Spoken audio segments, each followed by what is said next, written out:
So I'll have them introduce themselves. Go ahead. Hello, I'm Marc Clebanoff. I'm the co-writer and director. Michael Walton, co-writer and producer, actor. Give him another hand. Yeah.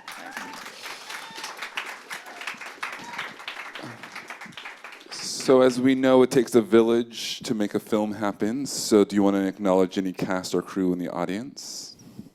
I heard like half of you guys picking out your name in the special thanks. That was good. Let's see, who's here? A bunch of our cast is here. Brooke Lewis. Brooke Lewis, who played Lisa Assface. Sally McDonald, who played Lucy. Frank. Frank Kruger, who played Frank.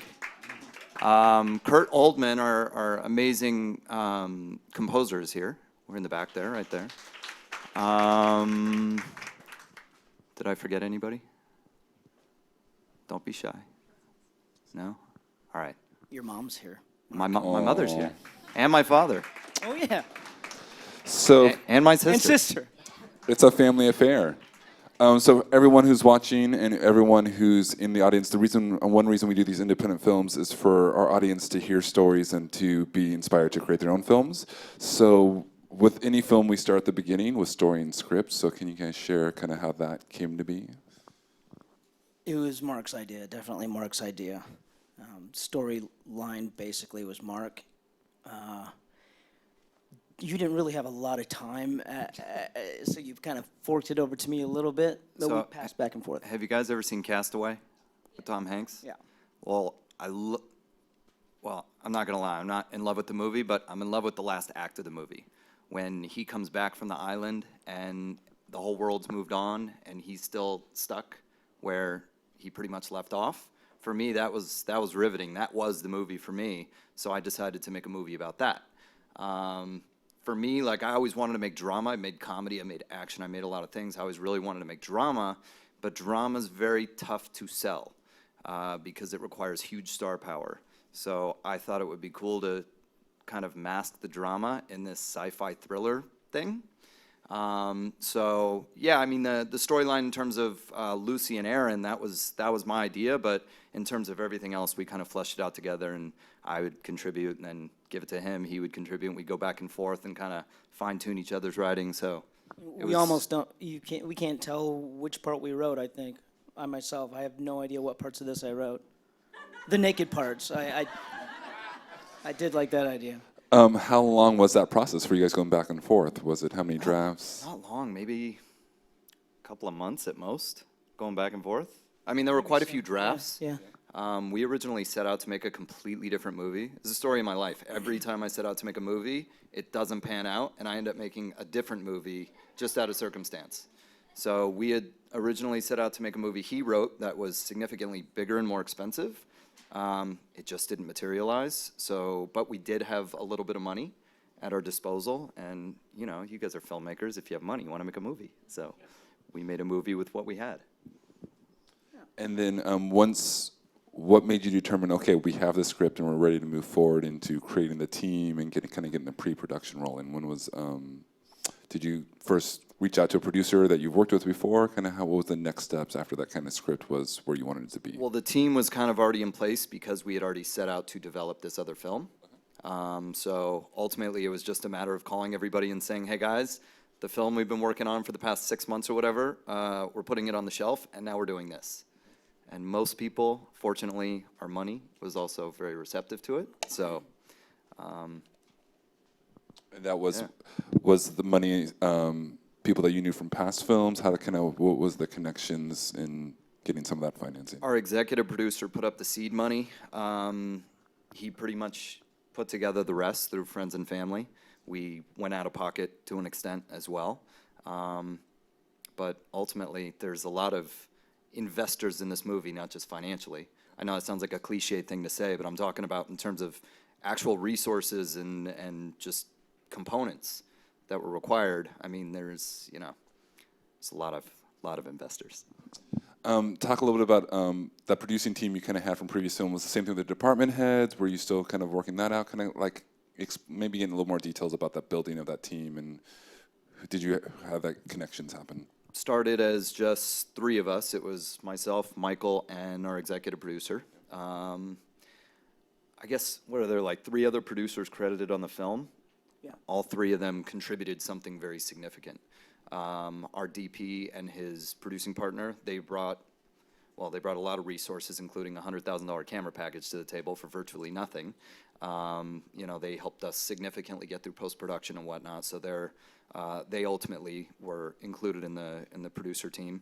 And then our final producer, who took the credit reluctantly, was Marty, which maybe you want to talk about Marty. Yeah, my buddy Marty is the cop of that town that we saw, Allegan. He runs that town. He gave me everything. He gave us the cop cars. He gave us the MRI machine. There's not one location in that movie that we paid for. Cop cars, ambulance, airplanes. This guy's so cool and so connected. He said he could get us a plane, and then when we like got excited and high-fived, he said, "I'll get you a second plane so you can shoot your first plane in the air." So ultimately, this only happened because of him. He's actually one of the cronies, the bald guy driving the ambulance, puts his gun down at the end. That's Marty. So ultimately, even though he was not really seeking the credit, we gave it to him just because as it was the best courtesy we could have given him. Yeah.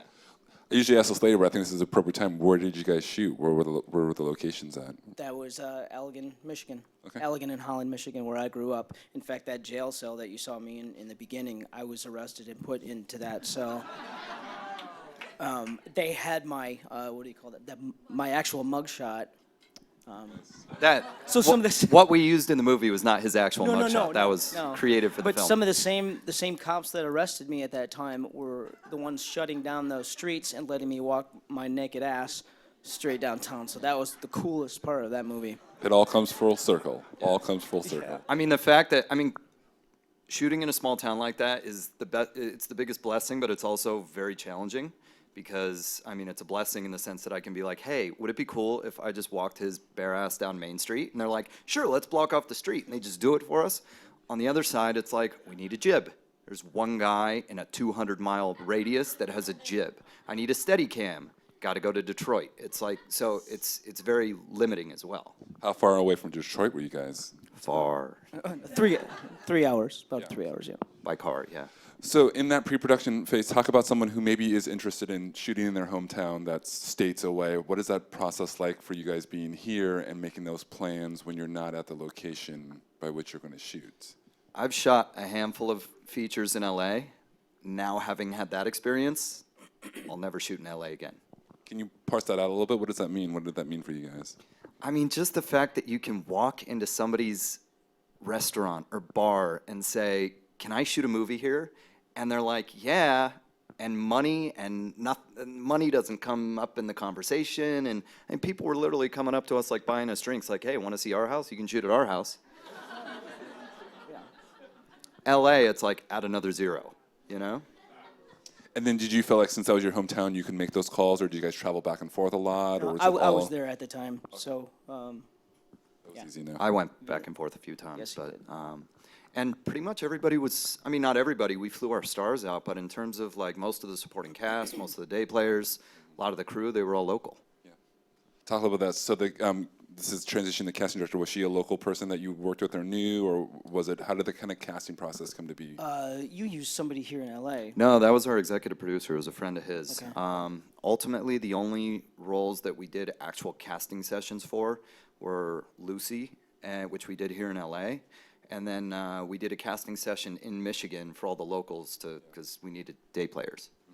That was interesting. Most of them had never been on camera before. Yeah. So talk a little bit about how when you're parsing out day players and getting those local actors, do you have to? Is it more coaching involved in the audition room? How does that work? It's a lot of this. You don't have to project. There's a microphone right. Yeah, there were a lot of theater actors. Yeah. It was cool. They were great, though. Yeah. Then talk about the casting process out here for the actors in the room. What are the things that happen in the audition room that you gravitate towards, or you're like, yes, when this happens, it really helps our process in trying to figure out casting of a film? Everybody always asks about the casting process, and it's one of my least favorite. I'm as uncomfortable sitting behind the table as you guys probably are coming in and reading. I hate the casting process. I try as much as possible to cast right out of my cell phone. A lot of the time you can't avoid having to reach out and do it traditionally. For me, somebody who just gets in and gets out, you know? Too often actors will come in and they'll hang out. They'll try to hang out and talk and small talk and, you know, like I don't want to bullshit with people. Like, come in, read your scene, and leave, you know? Because you might have an amazing read, and then you might start talking, and I might realize I don't want to spend a month on set with you. That's you're not the only person that said that. Were you also in the audition room? So was it like for you as an actor, kind of be on the other side of it? That was agonizing. I was so nervous for people. I just wanted them to be good and relax, and I didn't care about the script. I didn't care what words they said. I wanted to see. Marc was actually reading with them, and I was doing the little filming. And actually, thing. we had them read scenes from a different script. Yeah, it didn't matter. I just wanted to see them connect the two and make it real. And yeah, that was horrible watching. It's not a fun part of the process for anybody on either side of the table, I don't think. It's and especially not very organic, so it's a little forced in that way. Right. And a lot of time, you know, it's a matter of, okay, they come in, they do it, and they give us one impression, then we go back and we watch the tape later, and we might have a totally different impression. So. Once casting happened, how long was pre-production for you guys before you guys actually got to Michigan and started shooting? Kind of what was the time frame for that? I don't even remember, because we had made another film right before this. Frank in the back, he produced a film that I directed, and he was in, and they were kind of back to back, so they kind of just blended together. You literally had like Yeah, I 2 don't weeks remember. off, and boom, you're back. I felt like a filmmaker that part. Yeah. Yeah. That was cool.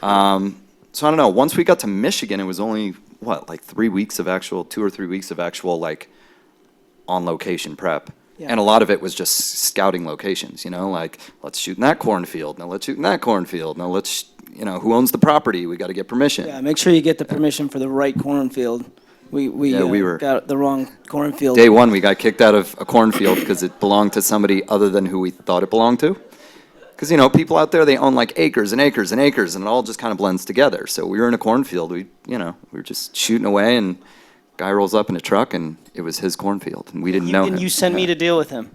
Well, it's your hometown. We In figured- LA, I deal with the cops. In Michigan, Okay, you deal with the gotcha. cops. We figure he'd be excited to be a part of a movie, you know? No, Not so much. not so much. After the 3 weeks of kind of on-set pre-production, how many days did you guys actually shoot? I think we did 17 or 18, and then some pickups. It was quick.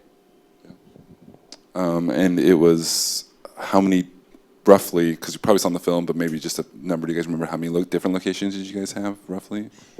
Probably 24. There was a lot of running around, too. There were more locations than there should have been because, you know, we were in one cornfield, go to another cornfield. We got rained out of one location. Okay, get in the car, let's go find another location. Here's a fun story. The bar scene with Lisa Assface. So we go into this bar, we get permission, and we're like, now we're going to be here all day. They're like, great, sounds good, no problem. But it's Detroit, and the Tigers were in the playoffs. And so we get there at like, whatever, 6, 7 in the morning. At like 5 o'clock when the game starts coming on, people wanted in to watch the game. And the bar was like, aren't you guys done? We're like, we told you we were going to be here the whole day. They just started letting people in to drink and watch the game. So on a whim, we went down the street to another bar and got permission on the spot to shoot the rest of our day. So actually, I know this is a question you're probably going to ask later on about like specific shots. The whole bit with the dancing, and he has the attack while he's dancing with Lisa, that was going to look much cleaner and more traditional originally, and it turned into this cool, like, surreal scene because of the fact that we were in a totally different location. And obviously, the end of our day, and we my DP's not here. I wish he was, because he deserves most of the credit. But it was one of those circumstances where having to make the sacrifices actually made it better. You lead into my exact question. What's the behind-the-scene components of the film? You talked about the bar, for example, the cornfield, another example. Can I give people an idea of like what's the stuff that you can't plan for that as a producer and filmmaker that you just kind of have to be in the moment and figure it out? Okay, I got a story, and then you tell a story. So I've never shot a film in LA where cops don't come up to you at some point. You know, cops are always going to come up and either check your permit or whatever. So I'm used to dealing with cops. On this film, we actually had fake cops come and try to shake us down. We were shooting out on a forest road in the middle of nowhere, and these two guys rolled up, get out of the car. The badges came out. They were on a necklace. Badges came out, and, you know, what are you guys doing here? Do you have permission to be here? These guys turned out to be bogus cops, not realizing that we had the real cops with us. So it turned out to be pretty good story. But like, had we not had Marty with us, you know, when Marty rolled up, he's like, "Hi, I'm Marty from the sheriff's office." You should have seen the look on their face. But had Marty not been there, we would have never known, you know? And this was not one of those budgets where we could just pay people. Good old Marty. It all comes back to Marty. The train story, I guess. At the platform of the train, the manager or whatever, the platform manager told us we had about 6 minutes in which to quick shoot that scene. So we were going to jump on as many times as we could and get it right. So we set up, waiting for the train, facing in a direction that we could see it, you know, a mile away. Waiting and waiting, and we hear the horn and the chugga chugga chugga getting louder and louder and louder. And I think it was our sound guy. He said, "It's behind us." We were facing the wrong way. Yeah. So that's why we didn't get it pulling up. That's why you see it like cut in. So yeah, we had Because we're right permission. behind We us. had permission to shoot the train, but the one thing he said, "We cannot stop the train for you. It might stop for a minute. It might stop for 7 or 8 minutes, but when that train leaves, if you're still on it, you're going to go like 60 miles to the next stop." So it literally was like, get the camera on and just shoot, just don't cut, just shoot as much as you can.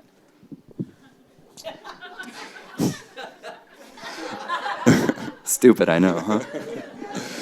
There's a fine line between stupidity and bravery sometimes in filmmaking. At least we weren't on a trestle somewhere. Good point. So, Although we did that too, just in a much safer environment. was there ever a moment where you had an editor, or were you guys ever thinking of post-production as you were shooting, or is that something that you were just like, you were shooting and then you're going to deal with that later? No, I mean, I knew how the whole thing was going to fit together. And actually, this is the first film I've ever directed where when we wrapped, I knew 100% that I had every piece of coverage that I needed to make it work.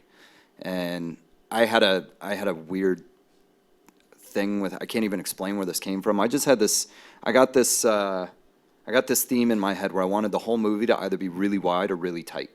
And if you go back and watch it, like 90% of the movie is either in a wide or it's in an ECU. So I shot coverage just to cover my ass. Like I shot mediums of I probably cut a whole nother version of the movie just with the mediums that I didn't use. But I wanted it to be very specifically like wide and close up, and so the coverage was pretty simple. The challenge, and I knew it would all fit together, the challenge was keeping a film looking dynamic when you only have, you know, a dolly and a tripod, basically, and a jib for a day. Then kind of talk about the post-production process. How long did you do that? Obviously, was it back here? Kind of like, what was that process for you like? Yeah, we did it all back here. The process was, you know, it was painstaking because we just didn't have much of a budget, and there were a lot of ideas visually that we had talked about that ultimately we made changes to accommodate our restrictions. But I think it was pretty straightforward. It was myself and the editor, Michael, and I don't know. There's nothing really unique about our post-production experience. Were you, budget-wise and everything, mindful of submitting to festivals? Do you feel like, because some filmmakers, they have the money, and then post-production they have to like raise more funds, or did you have it all kind of? Were we mindful of it? Yes. Did we have adequate money for it? No. And so did you raise additional funds, or how did you Yeah, solve that problem? we did a little what do you call it? Indiegogo. Indiegogo thing just to raise some finishing money and some PR money. So we did raise a little bit more, but you know, I've done it enough times that like I know all the things that are going to cost money that you don't think about up front. But you know, you get anxious to shoot and you move forward before you have what you should have, and it is what it is. So a lot of our audience members are thinking about, they made a short, thinking about a feature, or just starting to make their own work. What is your recommendations? I'm going to do it from a couple points of view. First as writers, then as producers, then as directors, which maybe kind of you're like, if you knew anything, this is what you needed. Like, this is what you need to know. Like a couple things of like, this is where you need to start. How much time do we have? As long as you want. You always say write for your locations, write for what you have. Yeah, and we did in this case. We literally, weren't we calling Marty at one, like I think we wrote a rescue chopper and Marty said, well, we use an airplane. Okay, write it as an airplane. We literally tailored this to what we had. We made a list of all the locations we knew we could get, all the resources, a lot of the actors, a lot of the talent. That's not to say our cast turned out exactly how we had originally talked about it. But for the most part, we tailor-made the movie to match the resources we had at our disposal. And then as producers, what are the things that filmmakers need to know as they're... That producing is the stupidest friggin' job on the planet. Just like, I don't know. It's like making a movie is like going to battle. It's going to war. It's Murphy's Law to the nth degree. If something bad can happen, it will. And, you know, every time I make a movie, I make a horrific mistake. I'm like, well, I'll never make that mistake again. And then I make another movie, and another horrific mistake happens. So, you know, there's always a rogue person, a rogue element to something. It's just, you just have to go into it, and it's like the stupidest thing you'll ever do that you can't wait to do again. And then I don't know if I answered the question. No, I think that's, and it's a running theme for many filmmakers is that. Marc, talk a little bit about, you were obviously in this whole process, but you were also an actor. Like, what is that? Sorry, Marc, Michael. That's my fine. apologies. What was Although that? I did do the voiceover in the airplane. Man of all trades right here. What was that process like for you? Because a lot of these are actors who also want to create their own films. What was it like? It was the best time of my life, and he's right. He kept saying, well, this is going to be really difficult. You understand what's ahead of you. I'm like, yeah, but we're making a movie. Yeah, it was a lot of stress. Yeah, plus having to produce and act at the same time. I've never done it, but like I can imagine that's tough when you're like, you're trying to get into your character, and then you're like, did the catering show up yet? At least I didn't have any lines, so That's true. I didn't have to remember anything. If you're going to write yourself a movie, write some lines for yourself. Next film, next. Yeah. And then as a director, what's your piece of advice around that? Because you were also doing these other things, and you, like an actor, have to then sit there and be a director too. What it was? I don't know. I've directed 6 features now, and a bunch of other, you know, more short form type of things. But only in the last couple have I felt like I've really gotten a grasp on it.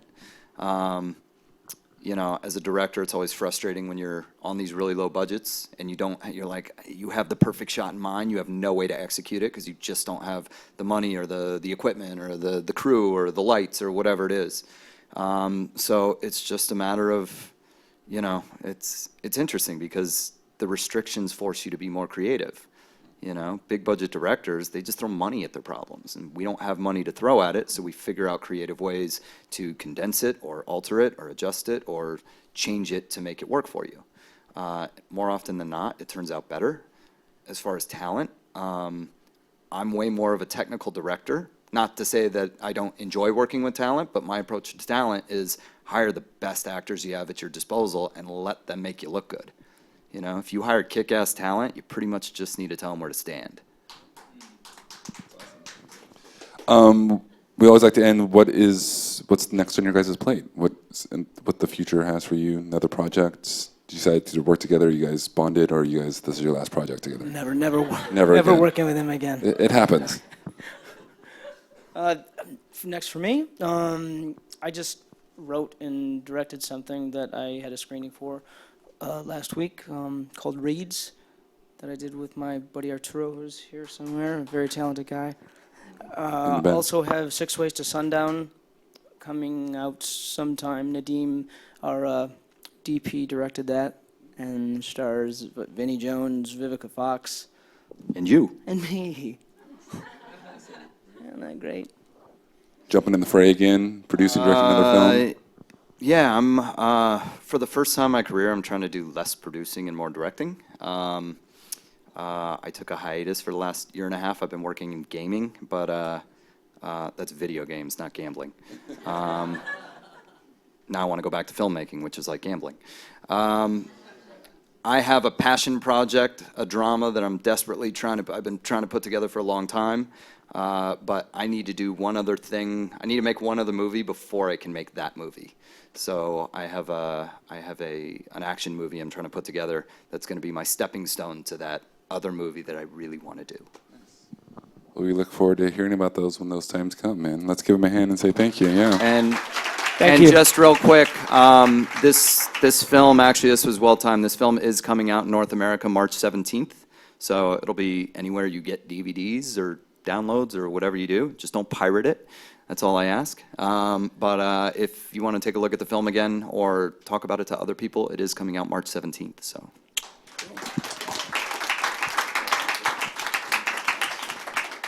Thanks for coming out. We appreciate your time. Those surveys can go on the table. They'll be around to say hi and enjoy the rest of your evening.